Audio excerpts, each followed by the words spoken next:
Hi, this is Damon Pistulka, host of the Faces of Business, where I talk with interesting people, sharing life and business experiences to entertain, engage, build community, and provide information to help others succeed. If you're interested in learning more about one of our guests or how we are helping business owners generate wealth and build businesses they can sell or succeed at Exit Your Way, you can find more information on our website, exityourway.com, or by contacting me directly, Damon at exityourway.com. I hope you enjoy the show. All right. You said go live, and I did. That is the best music. So, hey, you know what, Damon? You sit back. I got the intro. You do. There we go. I can relax. I'm just going to sit back like this and relax. You just sit back and you just relax, man. I don't mean be bossy, but you just sit back and relax. Just be the Zen master that you are, Damon. Okay, Zen master. Hey, everybody. Welcome. Happy Tuesday. And boy, are we thrilled. We are here at Faces of Business, the Faces of Business, I might add. And we have an amazing, incredible guest. I don't know how we landed this guest.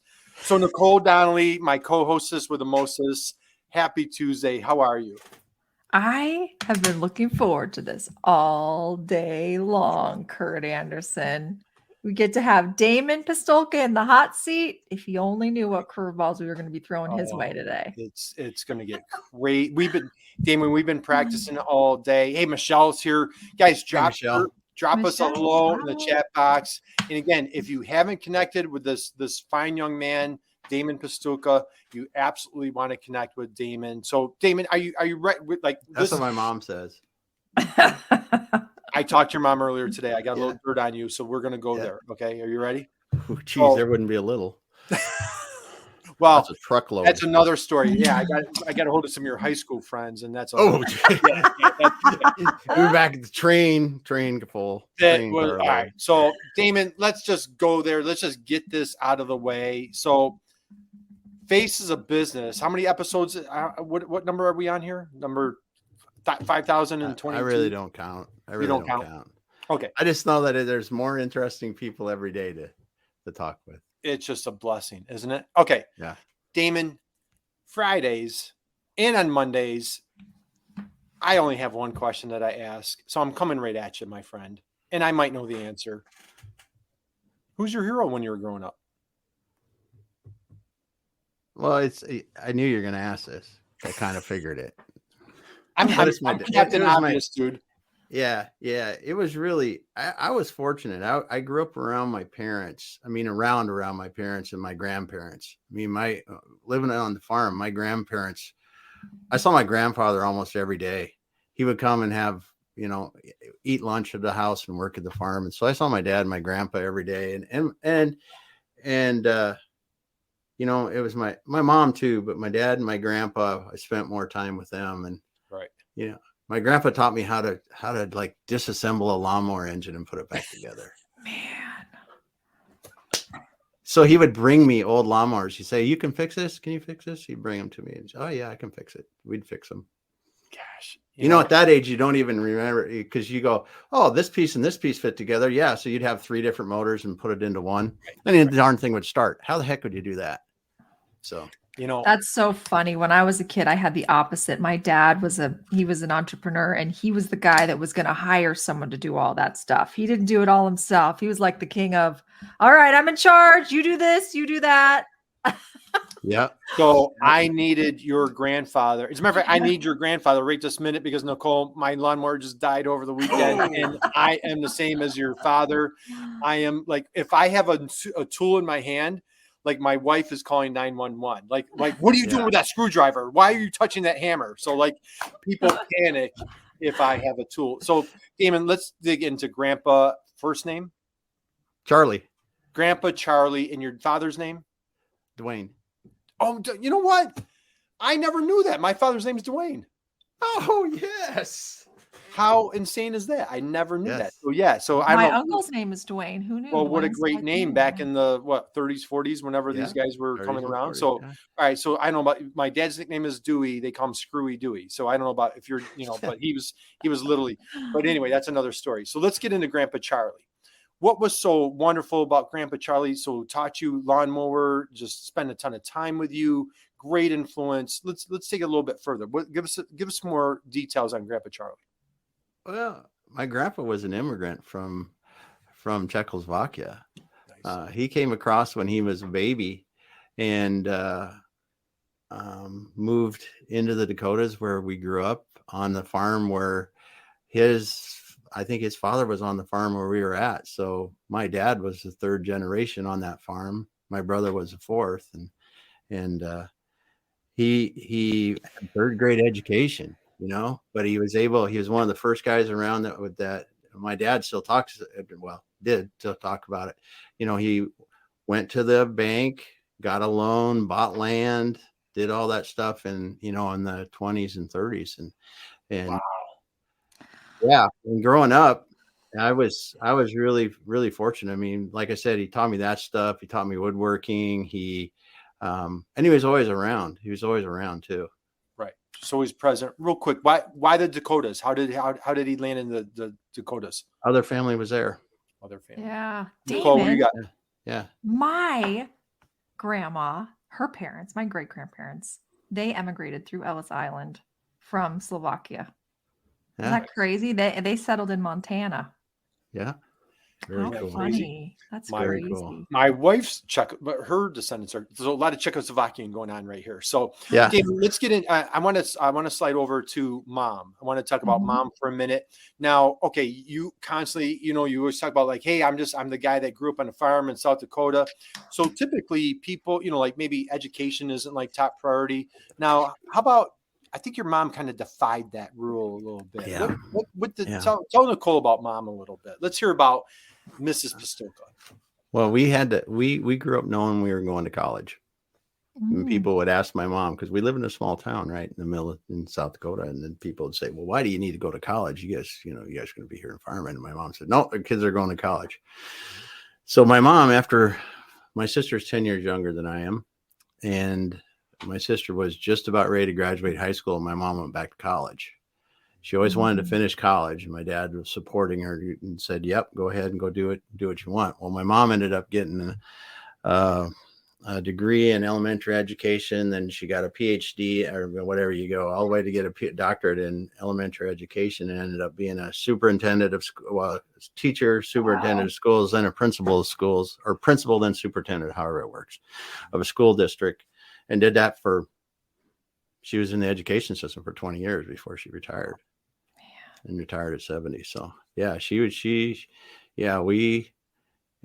I always laugh because I've only got one. I've got one degree, and I'm the only one in my family that's got one degree. Why do you think she had such a, was her family well educated? Why did she want you to go to college so much? It was just, she thought that was the way.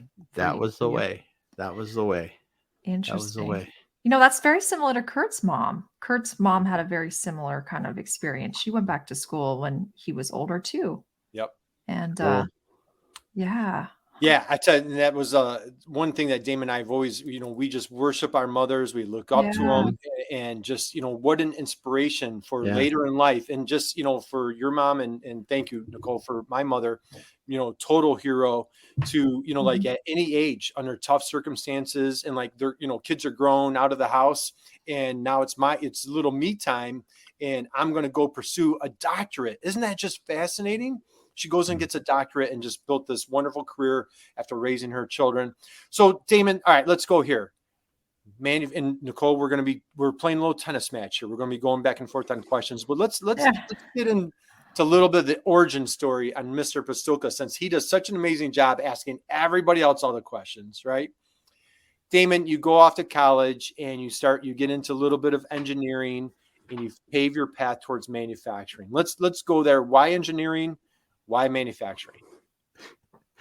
It was all an accident. There's a cute girl in the class, right? Or I don't know. There was something. I'm just teasing, but almost. How did it happen?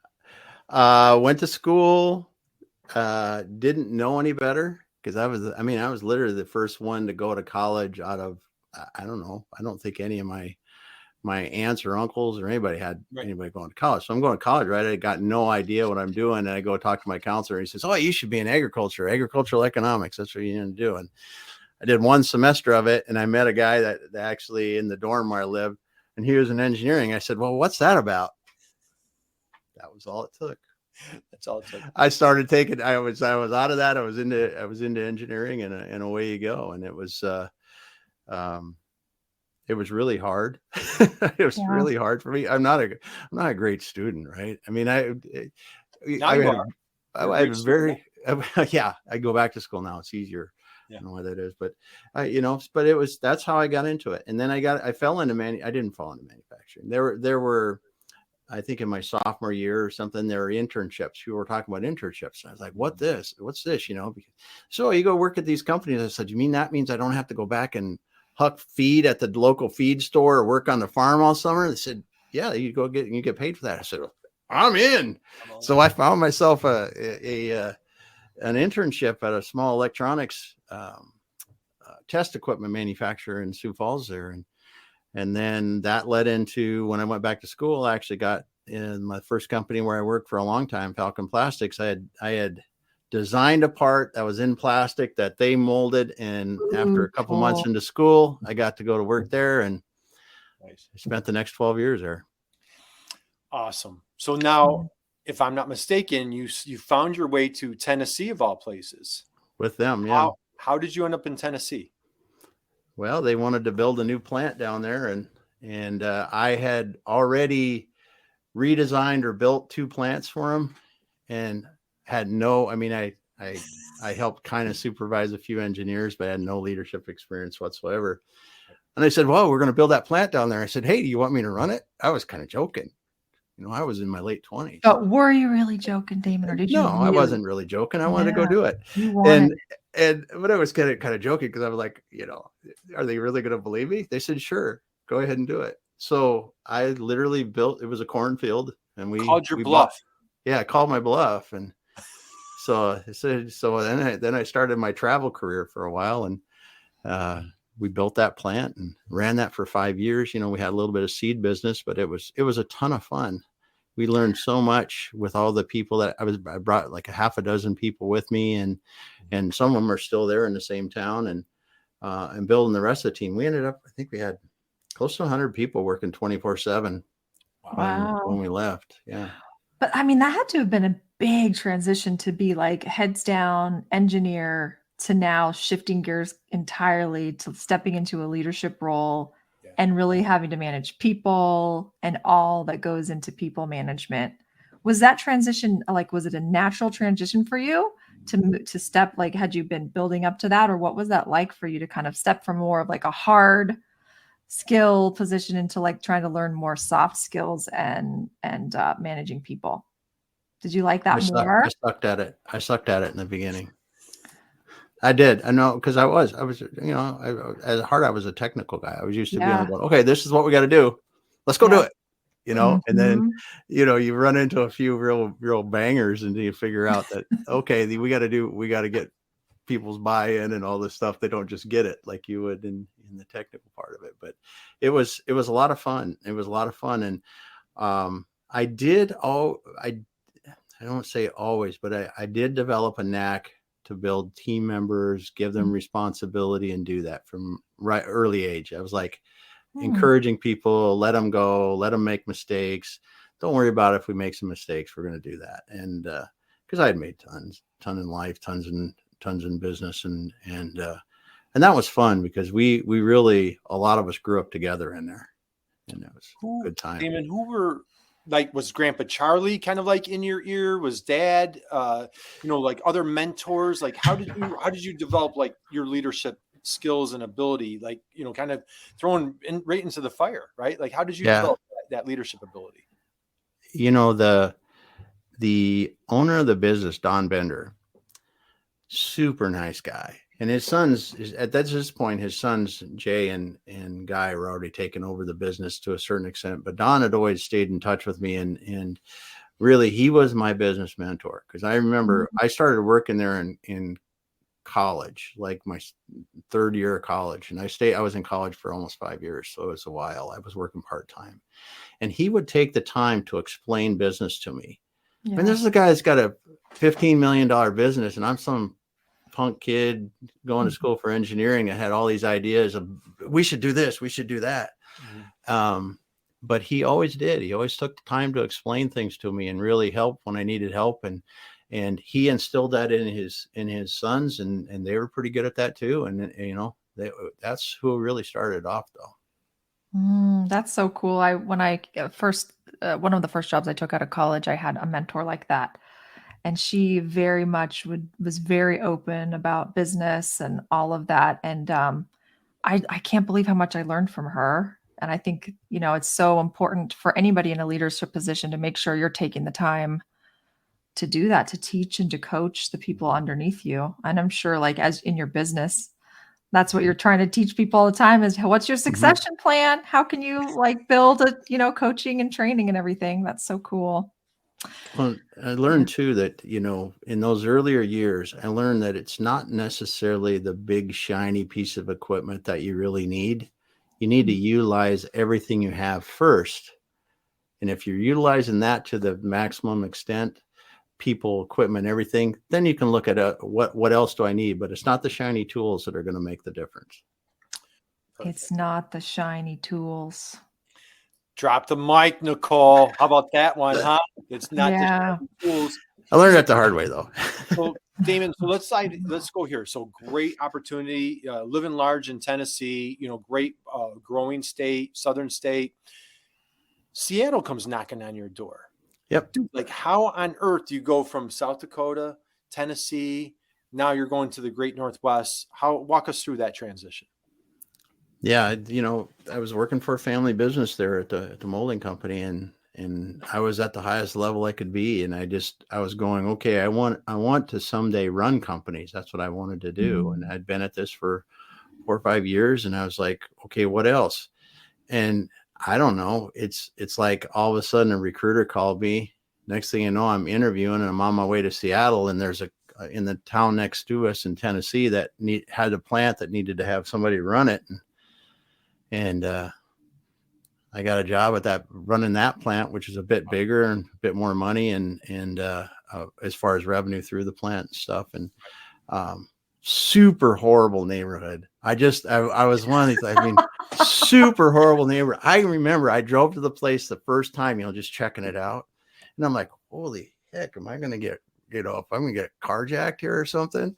And, but yeah, so I went there, and that's where we were making checkout counters for grocery stores. Yeah. So if you've been in a grocery store and had stuff, I don't care which one it is, on the East Coast or West Coast or in the middle, you probably one of those probably came out of that company. What was your favorite part about managing the manufacturing process? Like, what did you just love about it? What is it that just kind of like lit you up when you'd go to work every day? Making stuff. Yeah. Making stuff. Holy heck. Curt's seen me. If you get in there, you make something, I would, it doesn't matter if it's made out of metal or plastic or whatever, but you see something that's put together and really cool, and just run your hand down the side of it, and it doesn't matter. It's the coolest stuff ever. When you go, that was 2 days ago, that was a pile of wood, or that was a pile of steel, or that was plastic pellets. And now look what it came out. It's going inside of a, whatever. It's, I've been so lucky in all the different things I've been able to do. I mean, I still walk around. I know I nerd out Curt all the time. Yeah, I helped those guys design that. Look at an Amerex fire extinguisher. I was the one that helped the strap around the outside. I remember when we designed it with them and built the molds and started making them. Cool. And for 3M, a lot of stuff that doctors use still today to sterilize your body before they cut you open. Yeah. It was a ton of fun in those businesses. Very cool. So Damon, let's go here. So now you land in Seattle, you settle roots, you have a family, and so let's go through and because I want to save time. I want to get to your superpower, very modest, very humble guy. But, you know, you are the exit your way. You're the exit strategy guy, succession planning, very passionate about helping folks go through that transition, go through that process. And one thing that you and I just spent a great week in Alaska together. We did a couple workshops. Yeah, lots of fun. And you and I had a little epiphany of like every single entrepreneur at some point in time, whether they like it or not, under their own circumstances or not, are going to leave their business. Yep. We all get to leave. And that was an aha for, you know, like death, taxes. If you're an entrepreneur, you are exiting your business one way or another. We'll get into that in a minute. But as you come into Seattle and you're working in manufacturing, you did a little private equity, you did a couple of like anything that you want to share for that transition until you hooked up with Andrew and kind of got going with the business you have. But let's touch that private equity. I mean, those guys that own that business are the first time I ever worked with investor-owned businesses, and subsequently I worked for several more beyond that. But I learned so much about finance, and I knew a little bit of operational finance before that, but I really got to know, and I got in it. And then I was also in those companies from then on, and all the other companies. I was a guy that had to do the board presentations every month. And I went from, I had never done that to having to do it every month. And that was quite a thing. You like doing it? Oh yeah. Yeah. Once you got, I mean, it's the hot seat when things aren't going well. I was in turnaround situations a few times, and when things aren't going right. How'd you handle it? Yeah. I mean, the turnaround situations or the hot seat, like being in the hot seat. The biggest thing that people need to know when you're in the hot seat is don't overpromise. You always underpromise. You always underpromise a little bit, and you always beat it. You always beat it a little bit. Even if you go, okay, our sales are going to be 2 million or whatever it is, and they want it to be 2.5. You say, nope, sales are going to be 2 million. This is why. If they're 2.5, that's a great day. Everybody's happy. If it's 1.9, everybody's upset, right? So smart. Take a little heat in the beginning, and you'll be a hero in the end, right?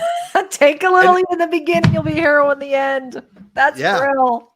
It's so it's where when people ask me about why are you such a crazy guy about getting these weekly dashboards and knowing how much our gross margin in each week and do that. I said, because I used to go in those board meetings and after about 2, when you go and the financials come out and it's different than you thought they should be based on what you're watching out there. Before I had we build out the dashboards and stuff. When you get to the end of the month with investors and it doesn't turn out like you thought it was going to, you can lose your job, right? So you only have about 2 or 3 months like that in an investor-owned company before you're out the door. And that's where I learned all this stuff. And that's why I'm I just promote it so much because it gives you so much clarity in the way you run your business. Right. And that's what we did. And then on the other side of that too, when you want to grow your business, there's nothing better than understanding, did I sell enough today? Did I sell enough this week? And then I generated the profit. That's the way it is. So good. Yeah. Fun stuff. But that's what I learned. Even in the very worst situations. I mean, people started calling me, the investors that I work with called me subsequently to have me come in. Oh, we got a bad one. You want to come and look at it? And I was like, okay, like a dummy. And, so but that same process works. It works. Works. So I have a couple follow-up questions for you. Do you serve on a lot of boards now? No. Do you like to? No, do you not? Do you do that by choice? You don't want to, or? No, I haven't pursued it. I've been on a few in the last year, or in the last couple of years, but I just haven't found the right fit other than the ones I'm already on. Yeah. I have another question. Okay. So typically a lot of the engineers I've worked with, they tend to be like, there's like this great divide. Okay. If you're really good at engineering, it's really hard for you to be good at like sales and marketing. From my experience, the people I've seen, they just don't really get it. So or maybe that's my misunderstanding. Maybe they do get it. They just don't. No. So as an engineer, how do you bridge that? How were you able to bridge that gap and really see, understand why sales and marketing is so critical, how to do it right? Right. Like that's my first question. And then how would you recommend to other engineers like that they understand that? Because I'm telling you, there's like this wall and it is a painful wall. Yeah. Being exact is kind of painful for me. And I think that helped me with leadership and everything outside of engineering. I mean, I can do it, but it's not what I really want to do. I want to create something that nobody else has. Yes, that turns into whatever it turns into, but I want, and that's how I was able to do that in my career I think it helped me a lot in leadership, and it still helps me a lot in leadership because I can visualize and work things through to a point that I've thought through some of it, at least so it's not quite as harebrained as people would first think, but it still has a lot of development to do. And where you see engineers, they want to get down to the finite details. I don't need to. I just get to the, I'm 75% in that this is going to be a pretty good idea and we're going and we'll figure it out. And Curt knows this. I'll just say, good idea. Let's do it. And that helps a lot when you're leading people and you've got a good team around you. You build a good team around you and you go, what do you guys think? And if you're the leader and willing to do that, you're going to take your team so much farther, so much faster. Love it. You got to fail.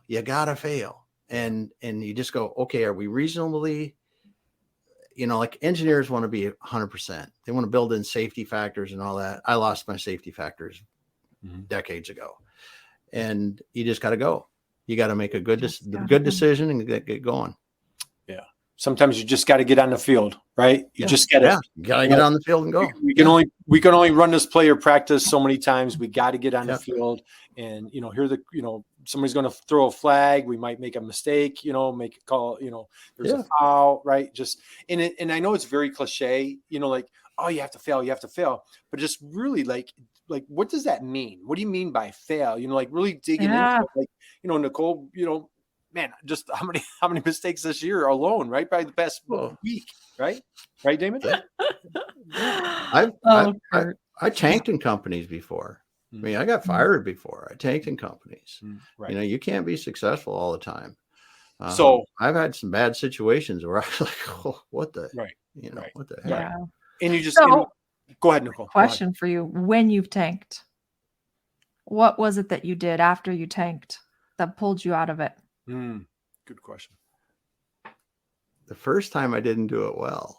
I will say that. What happened? Tell us. But now, I want to know what you didn't do well. It took me a very long time. I lost confidence in myself for a long time, and it took me a while. It took me a while because I had never been in the situation I was in, and it just kept coming and kept coming. And I was like, this is tough.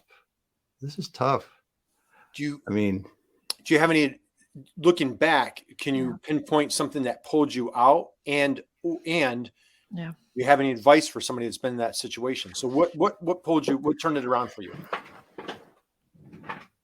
I just look back and I think I was finally sick of being that way. I was sick of being that way. I got sick of being that way. I said, you know what? I can sit here and wallow in this and I can say, oh, always this or that.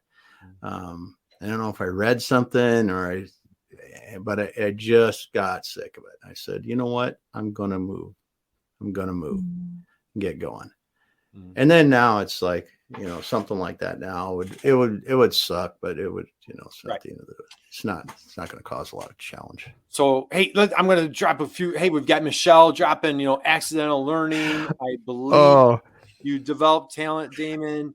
And then, hey, Tomei, am I saying that correctly? I keep saying that over promising and under delivering is a tough position to be in. If you can't, we'll come down here. Let's see. Good things, time to build. So does trust.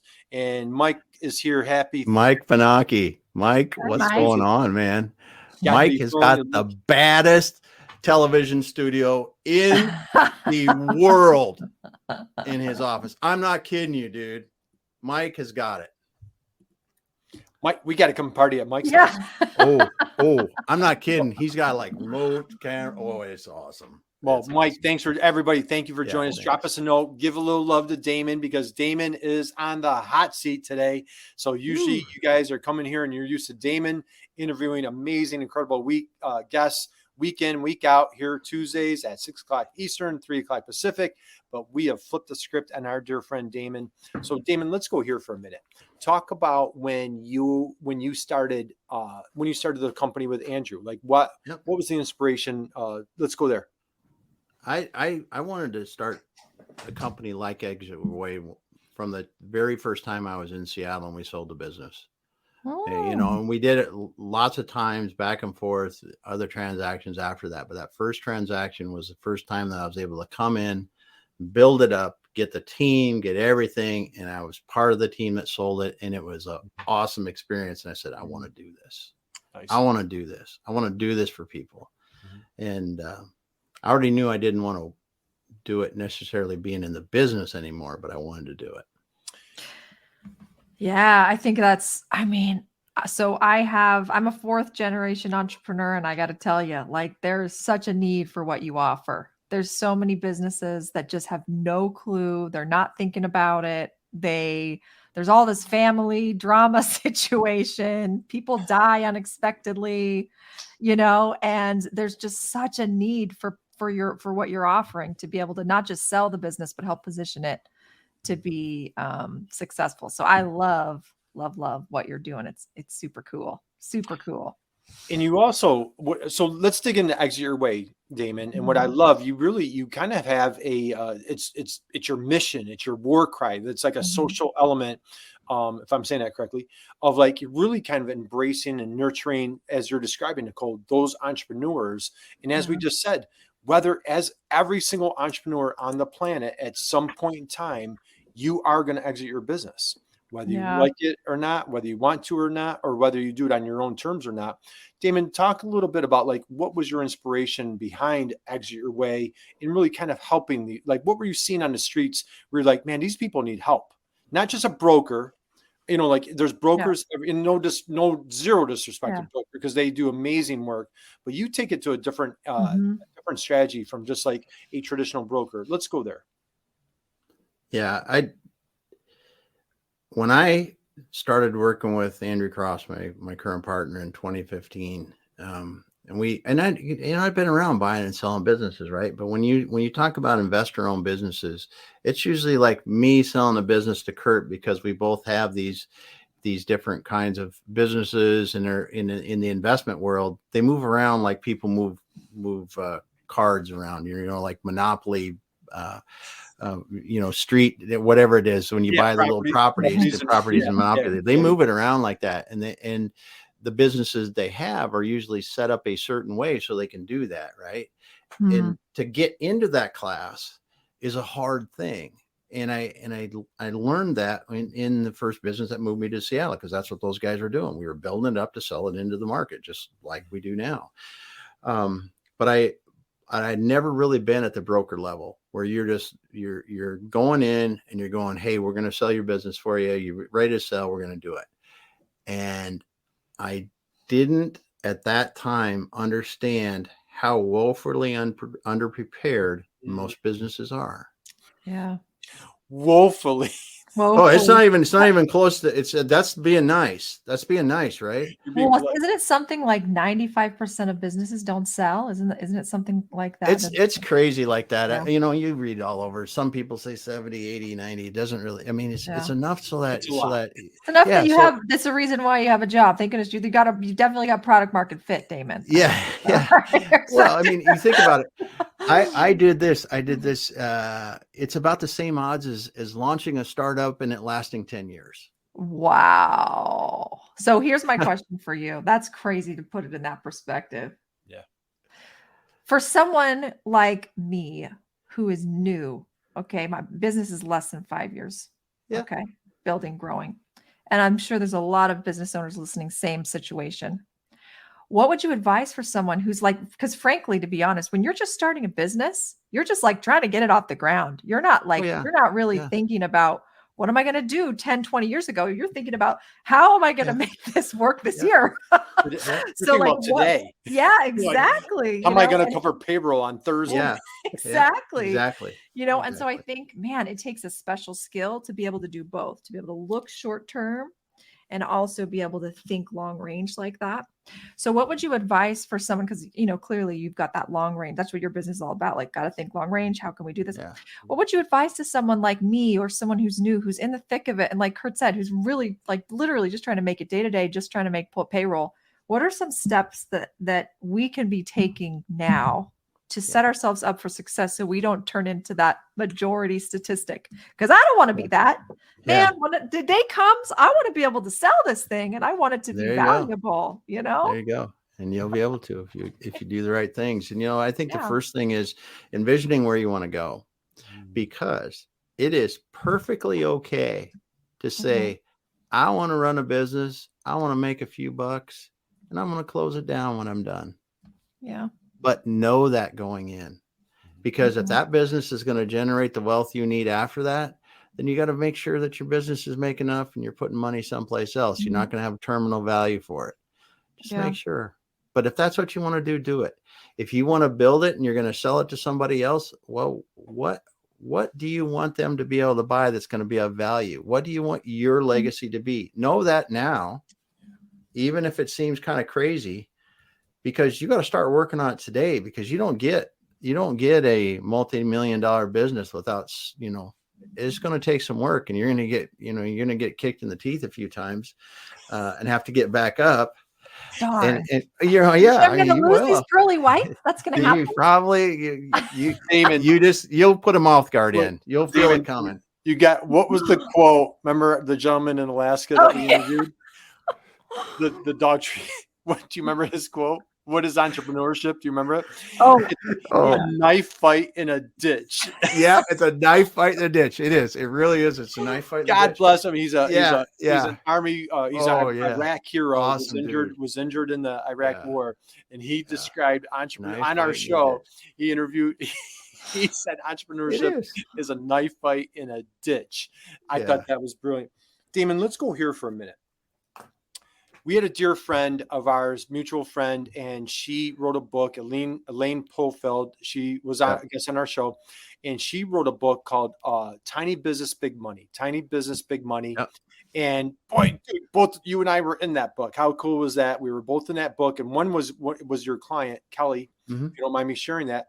Talk like and again, I know you're very humble, but like this has been a rock star success. And what I love about this, Nicole, is like you have an entrepreneur, second generation, you know, took over his dad's business. It was office supply business, very traditional, selling commodities, you know, just there's a dime a dozen, you know, you're competing against Staples and Office Max and, you know, all the major brick and mortar, let alone Walmart, everybody else. Right. And Damon, just kind of walk us through the humility that Kelly had to show to raise his hand and say, I need help. And like how you brought this expertise into this business, and like what a wonderful success story. Can you just share a little bit of that experience working with Kelly? It's been a real blessing to be able to work with him and watch him develop, and it just helped to be an idea generator once in a while, a place to bounce things off of, and then really to watch what you can do if you really will take the time to invest in knowledge, learning what you're going to do, and then execution, because his business is not an easy business at all. But it's one of those things where you go from, are we going to, you know, is it going to work, until you go, now it's working. And then you go, now it's working better. And you go, now, hey, we're kind of getting good.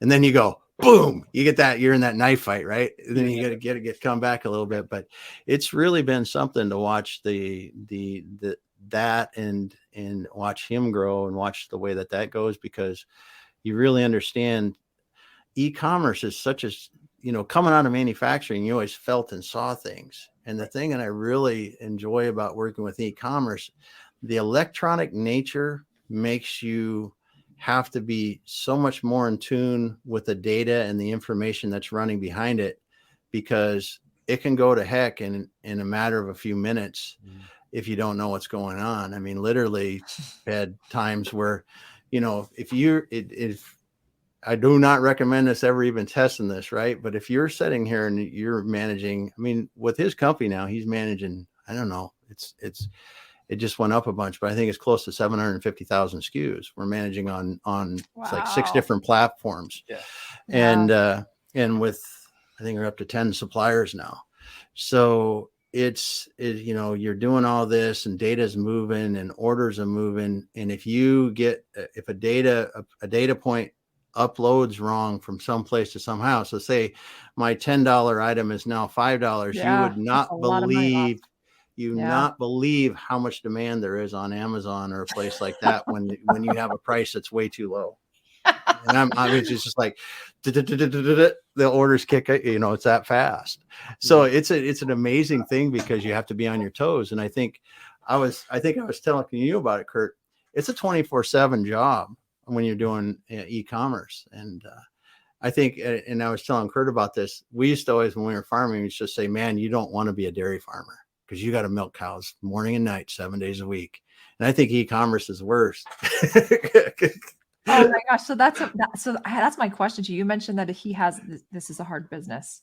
Would you say what would you, if you were to say, what are the easiest businesses from what you've seen to run and manage versus some of the hardest businesses? What would you do? Can you categorize it like that, or it's just too complicated? No, everyone's got its challenges. Yeah. I was hoping you'd give me the golden ticket to the easy. Yeah, you're looking for the easy button. There's no easy button in there. No easy button. Damon, how about this? So Nicole, we had the blessing of visiting entrepreneurs last week, and a couple, all of them awesome. Just hugely successful. Yeah. Damon, you came on the lives, and Damon, we visited a bunch of entrepreneurs in Alaska. Do you see a common thread with folks that you have the entrepreneur that can, I always said they're doing great. They, you kind of bought yourself a job, but you know what? It's your job, and you're not, you do your own thing. Then you have the next level entrepreneur, then the next level on. Do you see a common thread or a trait of the next level entrepreneur that really can take it to hit their dreams, hit those goals? Yeah, you have to be able to duplicate resources. I mean, you have to understand where your next step are and duplicate resources, right? Because in the beginning, you're the brains, you're the execution, you're everything. Okay, what's next after that? Because when I get to a certain point, I have to backfill, and I have to keep moving forward, and I have to backfill, so I got more resources. That is the key in growing a business. I don't care what you're doing to go from whatever to whatever. Now that changes and gets more complex as you go, because usually a founder-led business will get to a certain point, and they're like, they just can't do it. And because that takes a structural change in the business where we go, Damon can't manage the 6 to 10 people that are running the business anymore. We have to establish a management team and do a bit more in there. And that's where a lot of people stop. But that from that initial up to, you can go $10-20 million by just understanding where do we have to add resources next and to duplicate our resources to be able to do more and doing it smart on the way. Nicole, I haven't had dinner yet, but man, that was like a strawberry rhubarb pie right there. Oh, so good. My dad used to say the same thing, but he built a 8-figure business. And I remember, I'll never forget him saying to me, the best thing I ever did was when I learned to replicate myself. Yep. And he said that over and over again. He's like, there's no way my business would have grown if I hadn't have replicated myself. And so I think that's great advice. And they don't have to be as good as you. They get 75-80% as good as you. That's just fine. And just know where's the next step to do that all the time.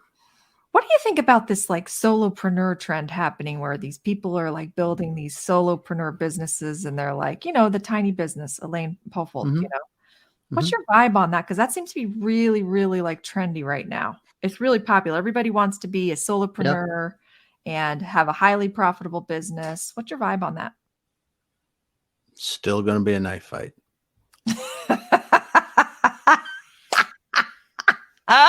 Choose your battle. Choose your battle. I mean, nobody's going to have it easy. I don't care who you go, who your coach is. I don't care who you're following. I don't care who. It's going to be a knife fight. I'm glad you brought that up, Curt, because he said it the best. Yeah. It really is. But you got to want it. You got to want it more than other people. Because there's going to be, you talk about work-life balance. Yes. Don't put your health at risk. Don't put your family at risk in those kind of things. But every other second outside of that, you're going to have to do it. Yeah, I agree. I think there's going to be a little pendulum swift coming the other direction. But anyway. Yeah. All right. Funny stuff. So Damon, let's go here. So we did a super fun workshop, and yes, you in a whole new light, man. Like you absolutely crushed it. We got into pricing, you got into exit strategy, so I want to go there for a minute. When you're working with somebody reaches out to you, walk us through like first steps of, as a matter of fact, when we had an awesome place that we had in Alaska, man, was that a great place or what? Oh my God, Nicole, it was so perfect. Yeah. Right across the street from this major park. Like, God. It was like light until midnight. And so like Damon and I are out there walking on trails. Remember we stumbled on a rugby match at like 10 at night. Remember that? Oh yeah. Damon's like, hey, Curt, hey, this guy can play. Get out there. And I'm like, dude, they break me like a pretzel, So, all right, back to the workshop. I digress. My apologies. So when folks reach out to you, what's kind of the first step? I heard a couple calls that you were on of like that first step, and I was like a sponge listening. Walk us through that first step. Hey, Damon, I'm entrepreneur, Mr. and Mrs. Entrepreneur. We're starting to think about it. Like, what's your process? What are some of the questions that you start out with? Yeah, it really starts with what do you want to achieve? What are you trying to do? What's next for you? Do you have any idea what that really means in terms of your, do you want to get out of your business and do whatever? Do you want to, what do you want to do? Why are you doing this? Right. Really get to understand where they're at. Because a lot of people call us that are frustrated. It's like, I don't want to be in my business anymore. And I'm going to tell you, that's the wrong reason to leave your business, because you won't work. But it's really about what's next. Why are you doing this? Right. Why are you doing this? And then you go down to, let's talk about your business a little bit. If you really want to but you want to sell your business, right? Yep. Exit your business. Have you thought about it? Have you prepared it all? Do you really know what it's worth? Have you even got any idea? Yeah. And it's really trying to understand where they're at, and then start to give them information and go, well, if your business is making about this much, you can tell somebody about what it's going to be. You can do more detail later, but you really got to start there and see if they are informed enough, because it's all about just educating people at the beginning.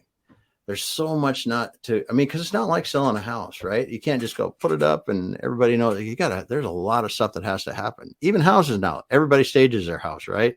Everybody stages it. They go, God, it all looks better than when you live in it, right?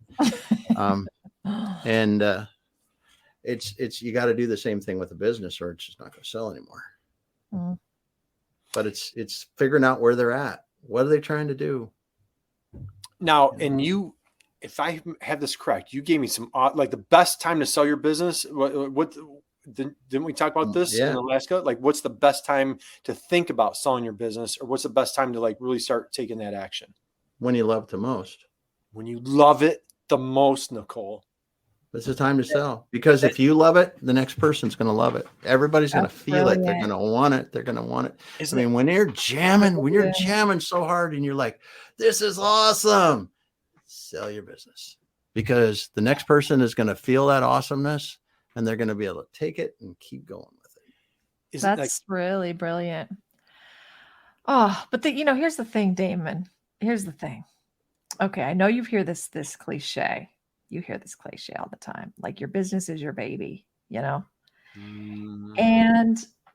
I got to say, like, from my experience, there is like, there's an emotional attachment. Like, you're building something, like you are putting your whole heart and soul into it. Like, that I think is when you're at the point where you're loving it the most, to let to know and to walk away.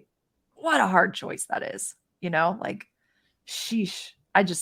That's got to be tough for those folks in that position, you know? So what do you say to people when they're like, my business is my baby? What do you tell them? Then you shouldn't sell it. You're not ready. You're not. I mean, hey, there's a lot of people that shouldn't sell their business. They shouldn't sell it, but prepare because your family's going to get to deal with it then, or somebody else. But, you know, that's one of the key things. What are you going to do next? Because really, you look at our lives, whether we like it or not, our lives are, you know, we're ever changing, right? And we're going to end our work, whether we wait until Deming, like they're just about dead, or we get out early. You know, it's really, I mean, you look at this, right? You look at Harrison Ford now, he's 80 in the news, and he's talking about, hey, I don't want to quit acting. Well, cool. If he wants to keep doing whatever, that's AI, great. he can live on forever, right? Yeah. God bless him. But it's really, you gotta think about what's next, because that what's next for you should be pulling you towards it rather than your business keeping you there. Yeah. And the people that I see that are really interested about exiting their business, I mean, our clients are usually in their 40s or 50s. Why is that? Because they want to generate wealth and they want to go do something else, whatever it is. Phase 2. Yeah. The next phase could be philanthropic. That's what a lot of people do. A lot of people do. They start different businesses or hobby businesses. I mean, what the heck was it? We sold, and I don't want to name drop too much, but a former executive of one of the major shoe companies in the world, a bicycle shop. Wow. Yeah. And Damon, I want to hit a point. You and I had the blessing and gift of interviewing Carrie Smith. Carrie Smith was the founder, technically not even the founder. No, he was the CEO of Big Ass Fans. Excuse my language, but he was. He built this company. Not excused. He. What a great story, man! Go back and catch that episode. What the guy writes for Inc. magazine. Brilliant entrepreneur. He walked into like this little garage and he saw this giant fan, and he said angels were singing, trumpets were playing. He'd been a struggling, failed entrepreneur, right? Saw these big giant fans, bought the company, built and sold it for $500 million. Sold it for $500 million. That's a lot of zeros. $500 million. And Damon, do you remember what he shared? When he was interviewed, when he talked about selling his company, and boy, it was your baby, wasn't it your baby? He said, you know what? It was not my baby. It was like my pack of gum. And when I was done with that pack of gum, I sold you my pack of gum, and it was now your pack of gum. I'm like, I'm telling you. Yeah, he was stone cold about it. He was stone, and I'm telling you firsthand. So I was fortunate enough to sold a business, and if I could have had that, removed the emotion from it, boy, I'm telling you, you're going to be so much better off. So Yeah. Anyway, I wanted to just share that real quick. Yeah. Damon, I don't like, dude. How long do you go? Do you go to the top of the hour? This is about it for us. Okay, so let Nicole rapid fire. Do you have any rapid fire? We're doing it. Okay, rapid fire. We're doing a lightning round. Damon, you ready? I'm ready. Does he need a stretch? Okay. Nicole, does he need a stretch? Oh God, there's a lot of cracking. Take a deep breath. Damon, take it. Oh, yeah, ready for this? Okay, if you are a spirit animal, what's your spirit animal? I heard this question the other day, so I was thinking about it. Yeah. I would have to say I am a flying elephant. Okay, now you got to explain that one. A flying elephant. Well, because I don't think I'm an eagle, but I do think that I kind of, elephants to me are always like, yeah, we're here. We're catching it all. That's kind of like, yeah, you know what? That's true about you. But then you think about flying. You're just, yeah, it's like, and if something comes down, they can take care of it if they need to. Yeah. I love it. Good answer. Very nice. Damon, I like it. I've never heard flying elephant. I've heard golden retriever in a China shop. Never heard flying elephant. That's great. Okay. What would be your spy code name? Oh, God. Spy code name. How did Ben Baker get that so quick yesterday? I know. I think he's been asked it before. Yeah. If you were a spy, what would your code name be? Oh. Zen Master. The Cleaver. I don't know. The Cleaver. Would you say? The cleaver. The cleaver. The cleaver. Like the big chopping knife. Or Yeah, whatever we that's- call it. That's true. You do that on your show a lot. That's like kind of like Yeah. your MO. Yeah, Okay. yeah. I love it. Okay. If you had to guess, what's one thing people would say they most appreciate about you? Mm. I'm pretty consistent. Yeah. Yeah. I'm pretty that and persistent. Yeah. I can see both of those things in you. All right. What do you think? Would you second that, Curt? Because you guys, He's great listener, just great friend, loyal to like, boy, you know, I'm a huge dog fanatic. He is loyal, like your best, like he's man's best friend. So he's just, I'd say, he's such a blessing to me. I could go on and on. We'd be here all night. So Damon, thank you for just being an awesome dude, awesome friend, and it's great. So I agree with all of the above. Oh man. Okay, I got a few more. Okay. What is your favorite book? My favorite book, I would have to say, God, there's so many. But, you know, I really think that the one that was interesting for me in the last couple of years was Dr. Wayne Dyer, Change Your Thoughts, Change Your Life. It's just an interesting book to read, and it talks about the Tao, if I'm saying it right, the Chinese teachings. It's a real thought-provoking book. But I'm a book junkie, so I've got a bunch of books too. I'm a huge Wayne Dyer follower, and Damon, we talk about the words radical humility. Yeah, that came from Wayne Dyer. We talk about like radical gratitude.